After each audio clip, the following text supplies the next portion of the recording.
District দি দিলে নেকি what is going on কি হৈ আছে এইবিলাক 3000 বিঘা allotment to a private company 3000 বিঘা what kind of decision is this এইটো কেনেকুৱা ধৰণৰ ডিচিশ্যন বুলি আজি আজি হাইকোৰ্টৰ জাজে এই কথাবিলাক দৃষ্টিগোচৰ কৰিছে সেইকাৰণে আমি আজি লোকসভা যিহেতু আপোনাৰ ভালকৈ চলা নাই লোকসভাৰ বাহিৰত আজি আমি যিটো 6 শিডিউল এৰিয়া কনষ্টিটিউশ্যনেল প্ৰভিজন গতিকে আমি চেণ্ট্ৰেল গভৰ্ণমেণ্টক কৈছোঁ যে এটা হাই লেভেল ইনকুৱাৰী কমিটি কৰিব লাগে আমাৰ ন্যায়াধীশৰ যোগেদি আৰু সুপ্ৰিম কোৰ্টৰ এজন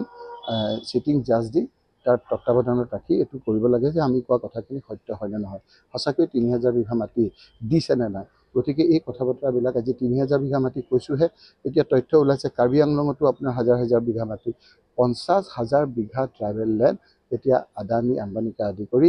বিভিন্ন ধৰণৰ কোম্পানীক আজি দিয়াৰ কথা যিটো কৈছে এই কথাবিলাক ধৰা পৰিছে আৰু সেইকাৰণেই আমি আজি আহি দিল্লীত এই কথাবিলাক উপস্থাপন কৰিবলৈ বাধ্য হৈছোঁ। মুখ্যমন্ত্ৰীয়ে সংবাদ মাধ্যমৰ আগত কৈছে যে